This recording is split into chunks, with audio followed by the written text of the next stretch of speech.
Wow, this is a pretty exciting moment for me. I feel like I've grown up buying your bath bombs and going into the Lush stores and absolutely loving it. And what's funny is it's one of those situations where like a brand is so big and it becomes so big that you almost forget that someone somewhere in the world started this brand with just an idea and turned it into this huge thing. So I'm so excited to have you on the show today, Rowena, to go back to the very beginning of this amazing brand that you've built and how you've done this. Welcome. Welcome. Thank you very much. Lovely to be here. Very kind of you.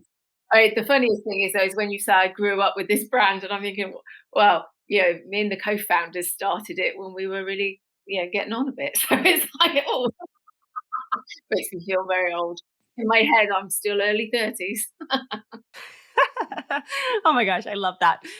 Let's go back to, I guess, the early 90s or maybe even the 80s to when you met your co-founders and you were starting to work on this as an idea. Where do you like to start the story?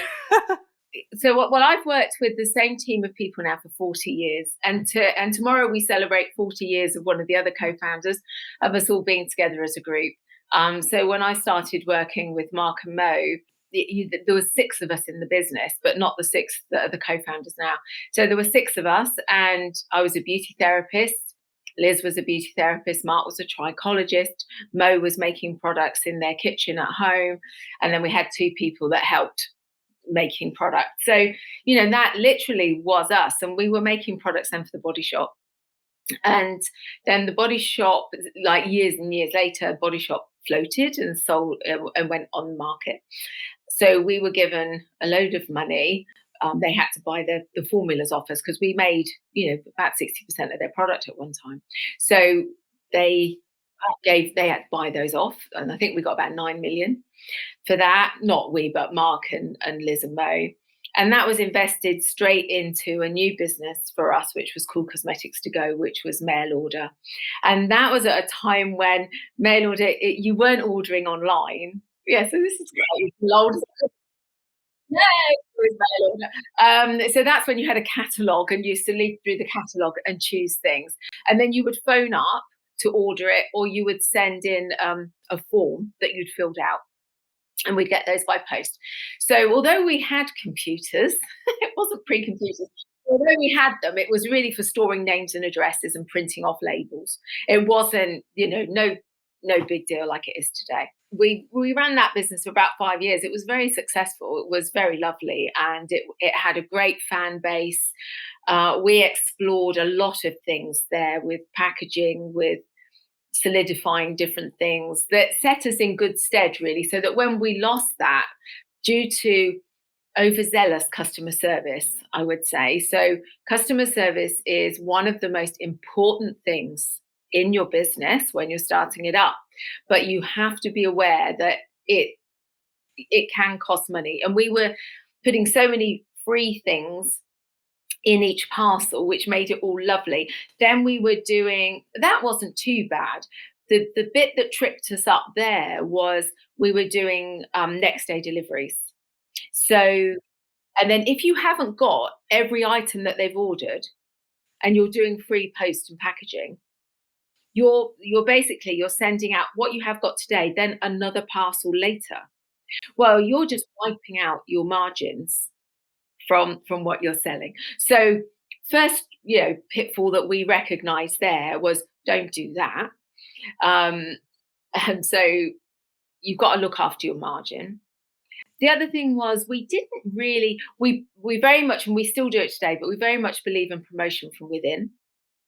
And that's very important, but don't do it in the accounting department. So we had an accountant who'd been with us for so long, and really the business was just too big for them. And they were very good bookkeepers, excellent, but could not help you steer the business, drive the business, keep an eye on your margins, and make sure that everything you were doing made sense. We didn't have that element in the business. And then one Christmas we had a huge flood. We were in a great big, it's a house, multi-story house that we were working out of. And one of the radiators was taken off the top floor. And we thought that would be the plumber thought that'd be okay because nobody was going to be in the building, but he didn't turn off the water supply. So of course the electric came on, the water supply started going round, the heating system came on, and water started to come through the floors. And the police phoned Mark, I think it was Christmas Day or Boxing Day, saying, the building that you occupy in town, there's a blue light coming from it. We don't think all's well. And the water had slowly dripped through all the floors and was over the computer system that we did have. So the electrics were going up. So we lost all our names and addresses. And How many customers was that? so that's all our contacts gone. So that was a big deal. And then we did a sale where we did purse openers, they're called, where you put cheaper things in to get people into like, well, I'll have one of those, one of those, and one of those. And then I'll have bigger things is what you would hope. But it just led to lots of people having lots of purse openers and us doing free post and packaging. And sadly, we just went under. So, those are pitfalls that we learned in that business. We all knew then that, well, that was it. We went into receivership. Everything went down. Now we started looking, what else are we going to do then? Everybody started looking in different ways. Liz went off to see about being a trainer somewhere else for a time management company. I went off to meet Per Lindstrand to try and be a balloon pilot because I love balloons. And so I wanted to work in the area of balloons. So I went on to do that. But I mean, and Paul went to the National Health Service. He went off to the NHS. None of us were really quite happy going and working for somebody else. We were so used to the autonomy that we appreciated in cosmetics to go. And we kept coming back together. And in the end, it was like, well, I think we're unemployable. So I think we're all going to have to get back together and start again. We did need each other. At that point, we'd worked together for like 12, 13 years. So when I came down here, I was 22 when I started work with them. So, I'd grown up with the same people. And it was very much like a family. So the core of us came back together, and that's who the founders are today. So 40 years ago, 30 years. There's 6 of us. So there were 6 of us then, and there's 6 of us now because we have a new founder. So it's a little bit complicated, but one of the guys that had worked with us for that long, Carl, he had a young family and he had to go out and get a proper job. So there was, 5 of us, and then Carl came back a couple of years later. So we class ourselves as 6 founders, but we lost Liz a couple of years ago. The important thing about getting together as a group of founders, and when you're starting your business, is think about who you're starting the business with, whether it's just you that's going to own it or whether you're going to own it with other people, and what everybody brings. Now, with the 6 of us, we had Mark Constantine, who has great vision and strategy. So he knows what it's going to look like. He can see it in his head. He has the big picture. And we're all very confident in his big picture. We're confident in delivering that picture for him. And then you've got Mo Constantine, his wife. She is very practical. So for manufacture, absolutely ideal. No nonsense, knows how it should be done. And we go off into manufacture. So Mo ran that.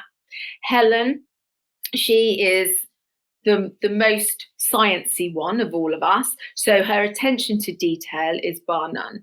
So when it comes to creating product that isn't just like a bit of this, bit of that, she is more of the fine art chef.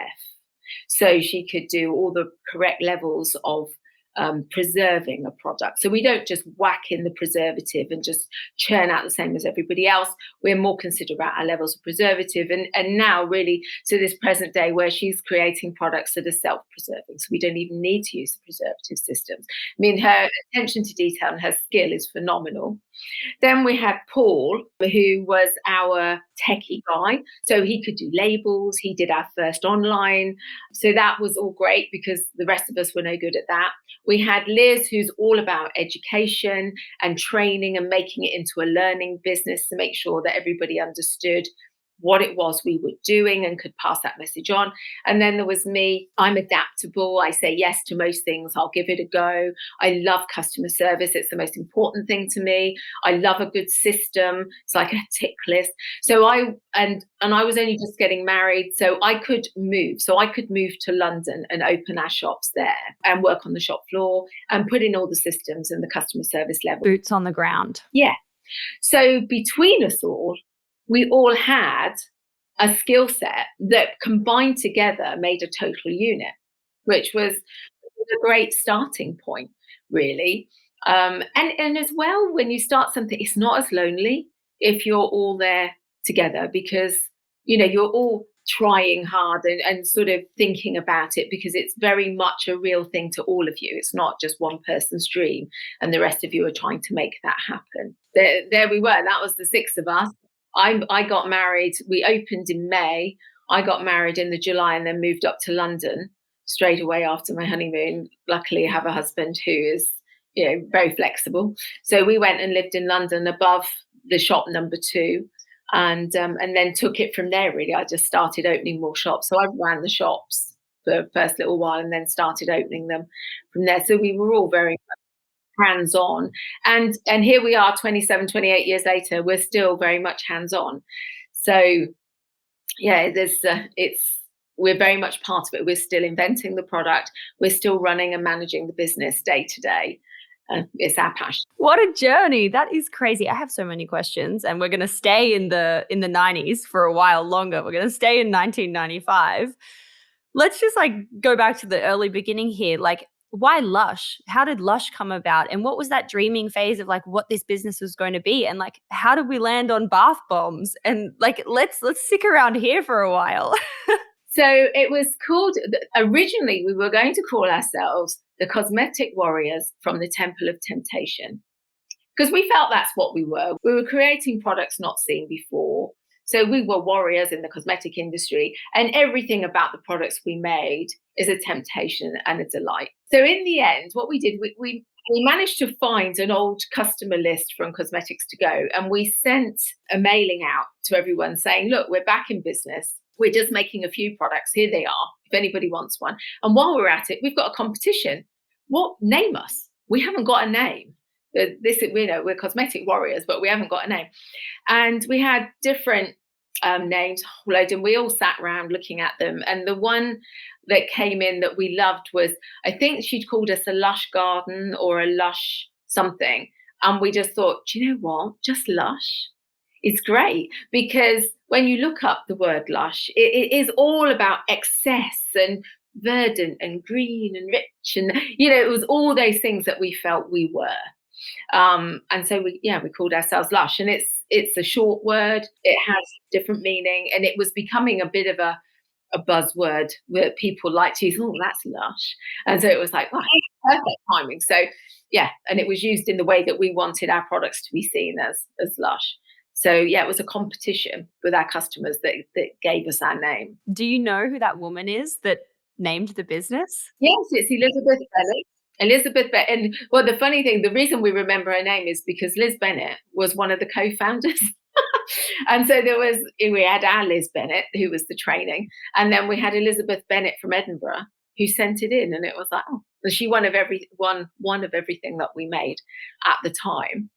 So yes, and we were in touch with her just a couple of, maybe 3-4 years ago. She actually wrote us a note. She doesn't live in Scotland anymore. I think she's living in America actually. And she wrote a note and just said, I'm so delighted I found you over here, and it's so lovely it's still going, and you've still got the name that I gave you. So yeah. Oh my gosh. Amazing. That's so cool. Wow. What a moment. It sounds like, you'd gone through this really, I guess, awful experience closing down the first business, Cosmetics to Go, and then you've come back, you've had some time away from each other, you've come back, you've realigned. What's the money piece of the puzzle? Did you have to invest a lot of savings to get started? Was there a big capital, or was it scrappy, not a lot, roll up the sleeves? Scrappy and not a lot. So for me, my contribution was on my credit card, and I think I had a limit of 10,000. And we had a building which was owned by Mark, Mo, and Liz. So we sold most of the contents of that. I was doing car boot sales. I was collecting stuff from any of us. I was like, right, I'll do a car boot sale this weekend. Let's see what money we can get in. And we'd buy raw material with that. I mean, the others had a little bit of money as well. None of us had very much because we'd been trying to sort out, paying off debts from the last business. So it was quite hand to mouth. And what happened was we opened up downstairs, as I said, because the building that we're in, that we own, it's an old pub in Poole, and we have a shop downstairs and we have the labs upstairs and offices upstairs. So we opened that up and we sent out a notice.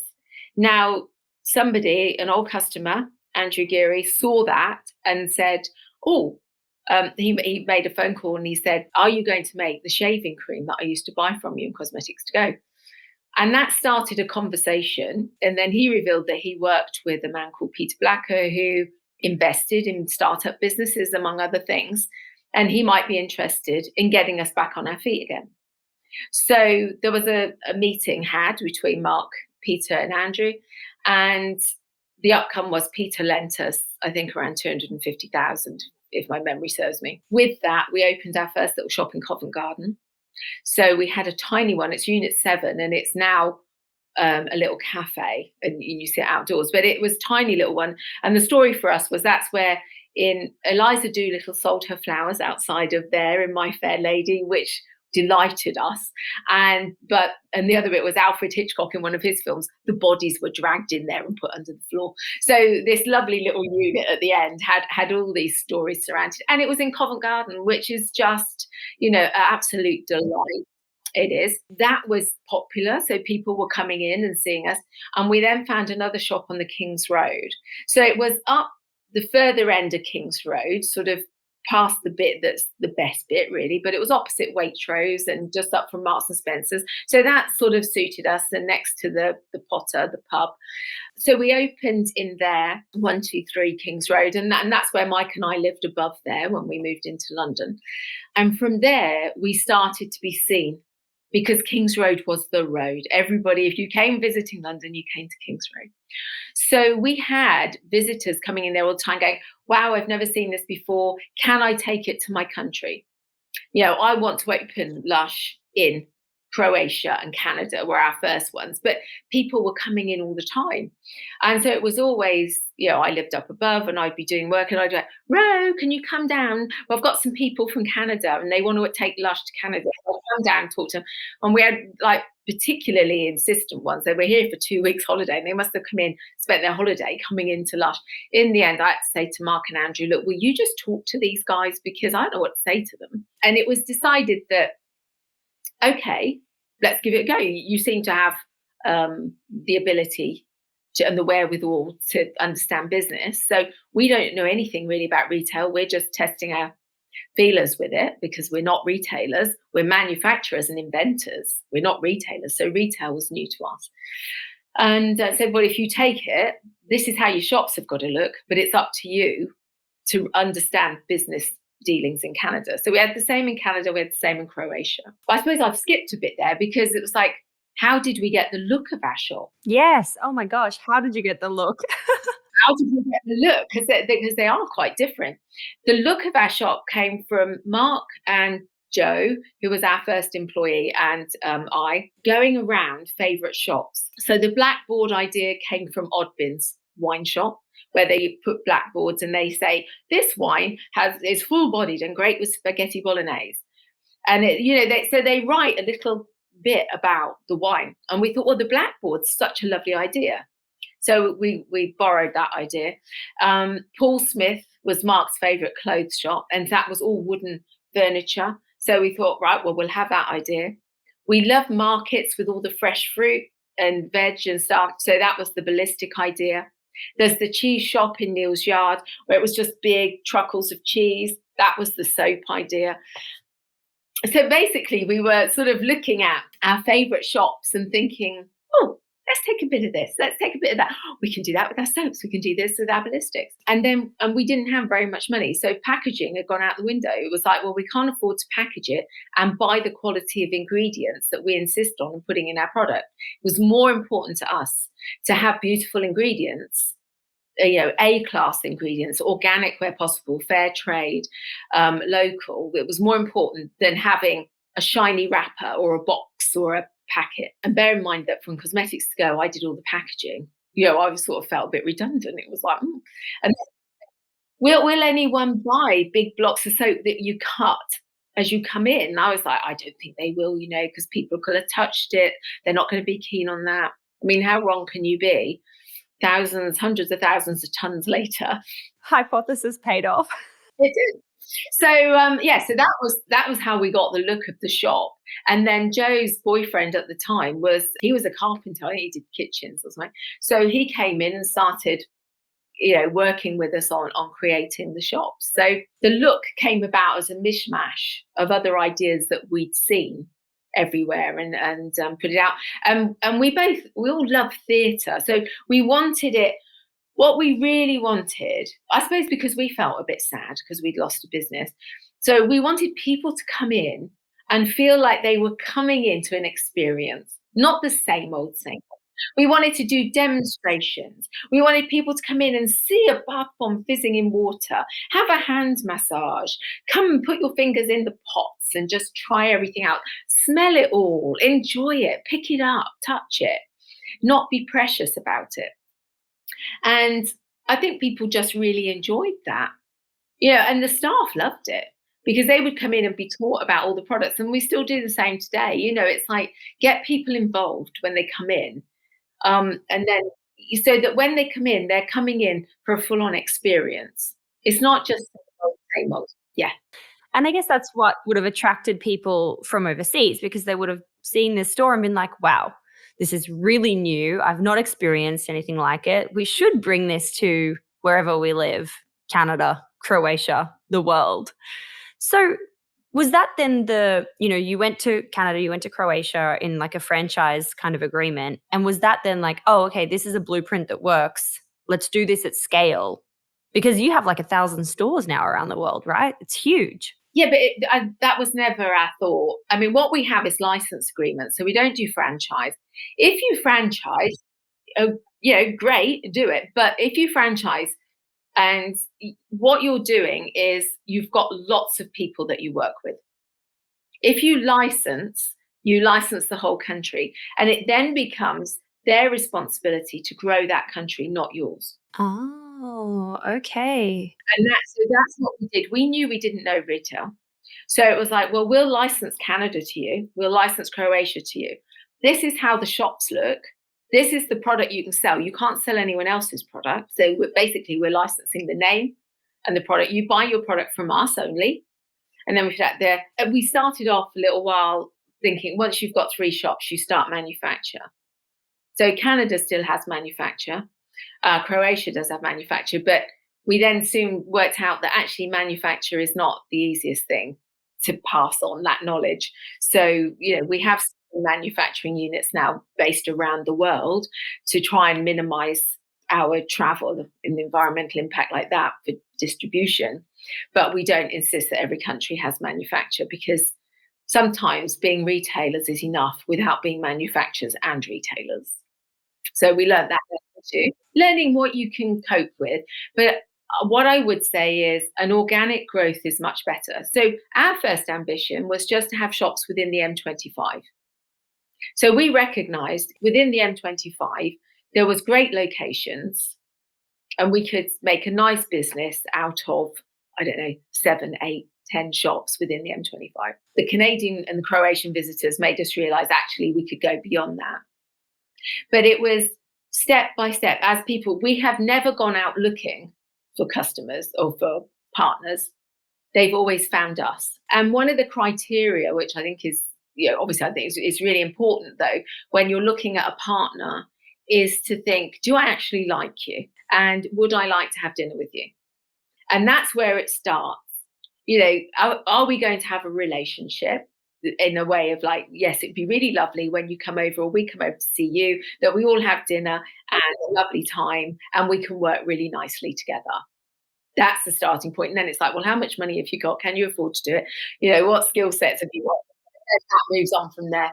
Because it's really important to actually like who you work with and have a respect for them. Because otherwise you don't want to talk to them. If you don't want to talk to somebody, you're not actually facing up to issues within the business, maybe, or you can't grow it well. And I think it's so important to enjoy the journey. Like, you've got to enjoy that kind of thing, because if you're not enjoying your day to day, you've lost. Yeah. Because once you've started it, you've got to keep it going, because you're now responsible for people's jobs. Once you've started employing people, they're your responsibility to look after them and make sure that they're cared for and you keep their jobs going. It is a huge responsibility. So the more you like people that you work with. So relationships, so important. I mean, business is just all about relationships and people. If we're to think about, you've opened those few stores on Kings Road, you've expanded into Canada, you've expanded into Croatia. Obviously, there's about 25 years from then till now. There's a huge portion of time. If you were to kind of think about just the key dot point blueprint of how you got from those first few stores to now all over the world, more than $1 billion in sales, just a huge business.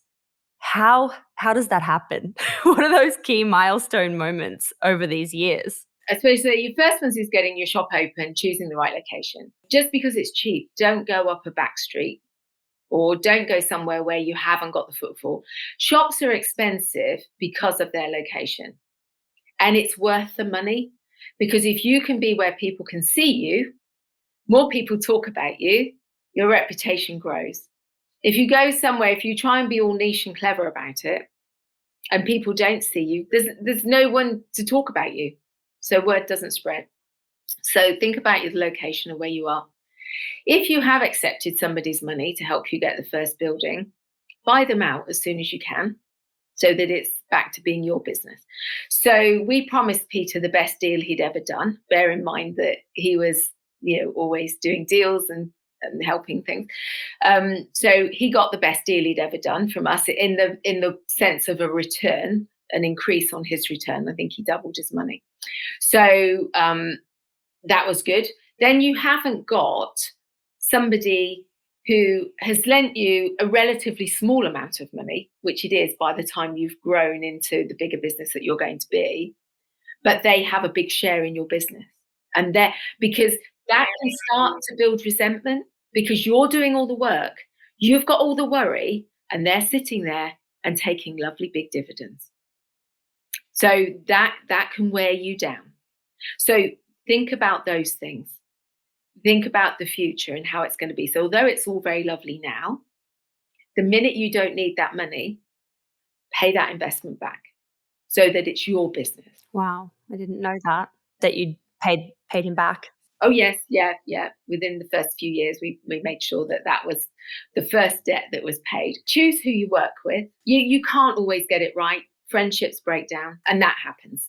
So, but if you like who you're working with, that makes life so much easier. When the times are tough, you all rally in and support each other. At different times, people are flying high and then they crash. And that means then somebody else comes up and takes over the burden for a while they recover.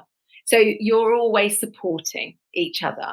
And that is, there's so much to be said for that, because business is a challenge. And at different times, you're going to be challenged. And when you're building your team, don't be frightened. As a founder, if you're a single founder or as a group of founders, don't be frightened of employing people better than you, because you're still the founder. You're still the one that calls the shots. But what you're doing is building a very strong team of support around you, so your business stands a much better chance of survival. If you hit skids, you've got a better chance of surviving. So choose your people. So I think that, we've always done that as we've worked through. Open, as I said, location. So we opened on the Kings Road. People then started to see us. It wasn't like everyone from the 49 countries we came in on the same day and we went, woo. We wouldn't have been able to do that. So as a country came in, the first things that we were doing, once you've hit 3 shops, you've got to open manufacturing. After a few countries, we realized actually it is hard to be a manufacturing retailer. So we stopped doing that and just concentrated on building manufacturing in the UK and then shipping, although Canada still had theirs. But for instance, Sweden opened one, Italy opened one. It just didn't work. So it was sort of like, okay, we're asking too much here. We'll control our product and make our product. We're inventing it. We might as well invent it, make it, and ship it. So, keep an eye on that. If a partner isn't right, then don't ignore it. If the relationship isn't working, don't ignore it, sort it out. Because the longer it goes on, the worse the situation gets. So you do have to face up to that. Not everyone will work. We have had changeovers of partners, and I think in the end, everybody's pleased with it because they've got out of the nightmare they were in because they didn't understand what they were doing, and we haven't got to put up with somebody who didn't understand what we were trying to do. Yeah, I think it's organic growth. Don't try and do something too big. So, for instance, like our first big store we opened on Oxford Street, we suddenly went from our normal, I don't know, let's say 200 square foot shops or 200 square meter shops, suddenly to 4,000 square meter shops. Oh my goodness me. You cannot believe, I mean, they're the same shops, they're the same stock, they've got spas in them, but we had spa before, but suddenly the managing of them is completely different. So a big jump like that, such a steep learning curve. It took us 4 to 5 years to start breaking even on that shop. Now, luckily, you've got a strong business elsewhere. You can support that. It's sustainable, but only for a length of time. But now it's all right because we've mastered the art of running it. So don't be too eager to grow really huge. It doesn't matter. If it takes time, it grows well. Slow and steady wins the race. It does. Yeah, it does. And organic growth is by far better than a big burst. Yes, absolutely. That word of mouth inherently built into what you do. This leads me to something I wanted to ask you about. Last year, you decided to stop running social media, go off the channels. What has been the impact of that, and was it good or bad decision? It's an excellent decision for us. I mean, we're very lucky that we already have a following. So people know us. So that's fortunate. So people really have just taken it over for us. So people, our customers are still like, oh, look, I've got a Lush haul. I've got a ballistic. This is my ballistic in the bath. This is me using the, so we've still got content out there. We're just not putting it out there. And the decision, it's not made lightly. We knew we had to do something. I mean, we have come off it twice. So the first time we came off it was a little while before the pandemic. And then once the pandemic hit, the only way of keeping in touch with people was through social media. So we had to come back on. Now it's not the case because we're open again. And we're not saying we'll never go back on it. We will when the algorithms change and negativity is not pushed at mainly young people, but people are influenced by what they see. And it's an algorithm. I mean, I'm not ever so technical about it, but the algorithm that is used is the same as betting, where they don't want you to stop betting. They might say, oh, take a break if you don't feel happy with this. They don't want you to stop. Why would they want you to stop? So, and the algorithms are the same. They're pushing the messages that can be harmful to you if they affect you. So the suicide rate for young people from social media is high. And we do not use any raw materials that cause any harm to your body. So why would we be using a tool like social media that could potentially cause harm? So for us, it just didn't make any sense. And it was like, do you know what? We're not happy with this. Something needs to change here. We're not happy being on it. Therefore, we're going to come off it until such time as there's a change and it's a safe environment for people to be in. Because it's a great environment. People love it. And thank goodness for it, for so many people's mental health through lockdown. That might have been their only avenue they had to the outside world. So we're not knocking it. It is great, but there's a horrid side to it. And that's what we didn't want to be part of. Are you the only brand that's done this, like at your size? I'm trying to think if there's anyone else who's taken this kind of stand? I can't think of anyone. No, I shouldn't think we're the only ones. It does have a cost. We reckoned it would take 10 million off the bottom line. So there is a cost, and you have to have the guts to do it. But I mean, we started with a list of ethics at the beginning, and we haven't veered from them. We've only ever added other things, like sort of saying that there should be a freedom of movement. That wasn't a thing 27 years ago. Now it is. So, we add things to it, but we never take it away, and we stand by those things. And sometimes they cost you money. But if it's your integrity that's at stake and it's what you believe, then it's worth that money, because that's what you believe, and you don't feel like you've sold yourself out. You're not greenwashing. You're not saying one thing and doing another. And that's really important to us, that we never do that. Wow.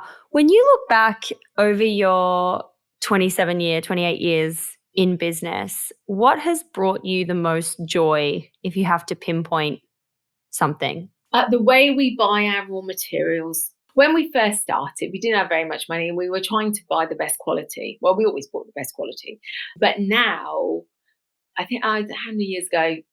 20 years ago, maybe, we coined the term creative buying. And that was because, I wanted, for me, we were doing a makeup range on the side, and all I was being shown was the same normal packaging that everyone else had. And I went, surely we can be more creative about our buying than this. And then I went off and traveled, and I found things that I wanted to use in the shop. So creative buying was a term that we then started to use. And with that then came our raw materials. So we started going out to countries where we could meet the farmers, meet the growers, meet the producers. And that's how we buy. So instead of just always buying from the middleman who has bought an ingredient, it could be essential oil, it can be a cocoa butter, butters, oils, herbs, from the farmer, and given them, say they give them 10 something, and then they sell it to us for 40 something. That's, it's worth 40 something to us, but the farmer only got 10. We find that farmer and we go, right, well, we'll buy it direct from you and we'll give you the 40. Because that's what we want to pay for it anyway. So that relationship has always been important to us. The term that we use is leaving the world lusher than we found it. And that is our aim throughout everything that we do. And so by buying that way, that's what you're doing, because we then can talk about regeneration, not sustainable. So sustainable was a great word for a while. And then we realized, actually, lots of things are sustainable. A palm plantation is sustainable, but is it good for you? Is it regenerating the earth? Is it doing anything above just growing palm? No. So we then started using the word regeneration. So we can talk to farmers. We've got different education sites now around different areas of the world where other farmers can go, and we can set up, this is how we can grow lavender, moringa, aloe, different things, how you can grow it in a permaculture way, where you get more than one crop. It's not just a monoculture in the ground. You can grow a crop that puts goodness back into the soil, and you've got like a money crop and a cash crop and a food crop. So we're teaching how to grow different things together. And that's really important to us, which gives everybody then much more wealth. It gives wealth to the planet because it's enriching the earth, because, soil, people take soil for granted. It's becoming less and less fertile. We're heading for a big problem unless we can sort it out. So unless we start using regenerative, and then unless we start using permaculture, we're heading for a big problem. By giving education to farmers and saying, hey, we can prove to you that this works, because you have to prove it to people. They're in tradition. Farmers often have learned from their fathers and their fathers before them and their fathers before them. So there's a tradition and a way that we do it. So we take those traditions and then we show how you can put in permaculture with that and regenerate the ground so that they get more out of it and can learn a different way of farming. I am so proud and delighted about all the different people that we can help with that, women's cooperatives. Women quite often, although they're the hardest workers in many cultures, they don't get the money, but they are getting the money. They are earning and keeping it for themselves. So that's really important. Education is really important. And when you buy this way, those are all the things that you're contributing to. And that's what I love about our products, because you can buy any of our products and you have got a really amazing product for yourself, but you've also helped unseen people beyond that. So, and I just love that. That's, for me, that's what it's all about. I can see it. You've been alive all this episode, but now you are just absolutely beaming. I can see that in you. That's so amazing and so cool. And I'm sure everyone listening will be so inspired by, everything you've been talking about. What is your end goal? You've been in the business for 3 decades.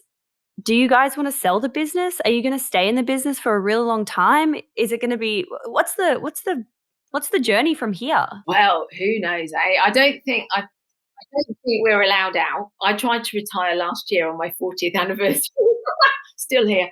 And to be honest, I much as sometimes I think, I just want to travel and be an airy fairy, but I would just miss everything that we get up to. You can't even begin to imagine an end game, because times are always changing, and things just get more and more exciting. Definitely no plan to sell. So a few years ago, we started the EBT, which is the Employment Benefit Trust, and this, as shareholders, we gave 10% of the shareholding to all the staff that work in the business.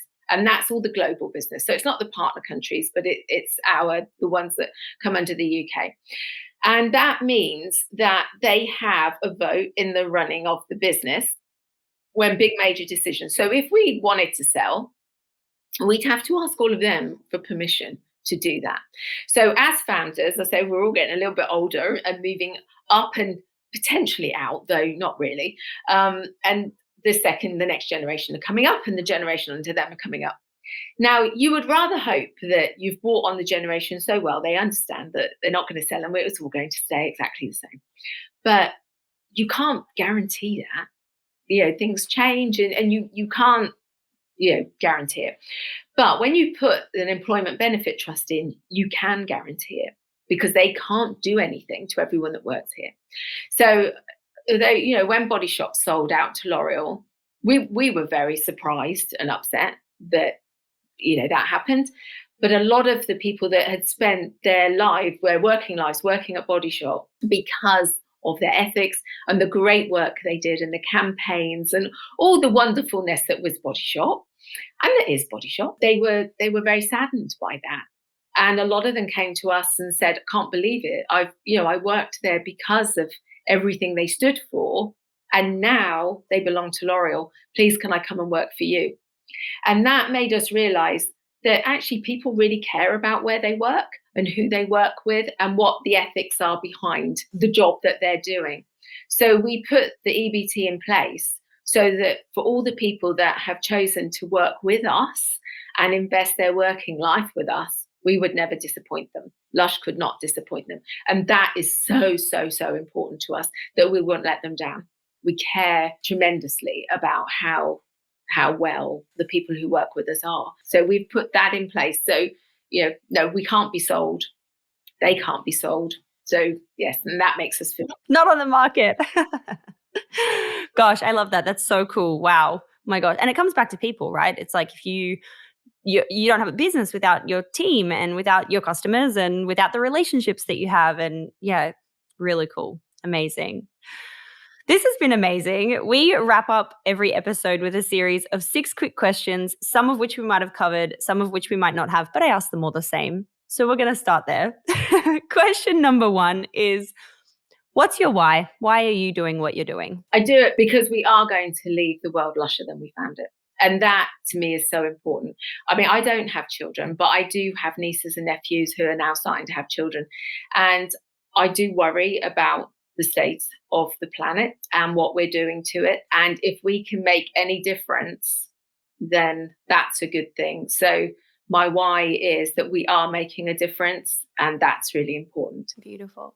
Question number 2 is, what's been your favorite marketing moment so far? Doing the sort of campaigns that we do, I think, when they're theatrical. like Alice hanging herself from fish hooks in our window to highlight the shark finning and how nonsense that is. Bill Bailey wearing bright orange pants to highlight Guantanamo Bay and people incarcerated there that shouldn't have been. And all our staff going naked but for an apron to highlight the fact that we're not using packaging. I didn't know that. Oh, they did. We got chased down the street by police times. Put some pants on. But yeah, they stood out there completely naked, but for their aprons. And it's to highlight the fact that many of our products, I think we're around 75% of our products are naked, and so even though our packaging has been 100% recycled since 2014, and people are saying now in 2022, they're going, oh, we're going 100% recycled. What took you so long? We've been doing it since 2014 and bringing back the packaging. We will take the packaging back from you because the recycling rates are shocking. You think every time you put something in the recycle bin that it's being recycled. It's actually not. It's a low percentage. But if you bring your recycling back to us, our Lush pots, 100% get recycled and reused. So, our Green Hub is incredibly busy making sure that we're turning any waste into something positive. Very cool. Question number 3, what is your go-to business resource if it goes to a book or a podcast or a newsletter? Do you know what? I'm not really very good at that. I do like a TED Talk, but I think I'm not a big one for reading dry books. I like travel books, but I do like listening to people. So I love it when somebody that, in my team or that I'm working with tells me stuff, goes straight in. So we have leadership meetings and everybody joins in and tells you things that they've heard or learned, and it's straight in there. So people telling me things is where I learn from. I very rarely watch the news, don't read newspapers. I just can't bear the sadness of it all. But I'm aware of things going on from people around me, and that's how I absorb things. I feel the same. There's a lot of, especially if you're like a high empath person, it's very hard to read a headline that's, so awful. Sticks in my brain, bothers me not bothers me, upsets me all day. Yeah, and I'm the same. And you can't let that happen because then you can get weighed down by it, and then you can't do all the good things that you should be doing to make a difference around you. They shouldn't be allowed to affect you, but it's important you're aware of it because you have to know whether you're going to do something about that and what you can do and find a way to do something. That you're making a difference there. Yeah, having an impact. Question number 4. How do you win the day? What are your AM or PM rituals and habits that keep you feeling happy and motivated and productive? Well, I'm very lucky that I live on the beach. So I live right next to a beach, and I love picking up litter because I can't bear litter. So, I mean, if you looked in my room now, it's pretty much a mess. So you'd think, well, I don't know how you can say that, Rowena Bird. You live surrounded by stuff. But I don't like litter on the floor, and I'm really passionate about litter in the sea and plastics. So every morning I get up, and now it's 6:15, and I'm so glad that I got up early this morning before the rain started. But I walk the beach every day. That gives me time to wake up, ground myself, pick up anything that's on the beach that shouldn't be there. So that's how I start my day. And then through the rest of the day, I smile a lot and try and do things that make me happy and pleased and give me some purpose for the day. I like to feel like I've achieved something. Well, you do if you start your day like that every day. That's amazing. Gosh. Question number 5 is, what's been your worst money mistake in the business? Yeah, I think it's coming from our previous business. It would be not having a financial not having the financial know-how, thinking that you can sort it out yourself. I think always have a good finance person with you. Don't let them rule over you, but let them give you all the information about how your finances are so that you can make an informed decision. And I think that's the most important thing.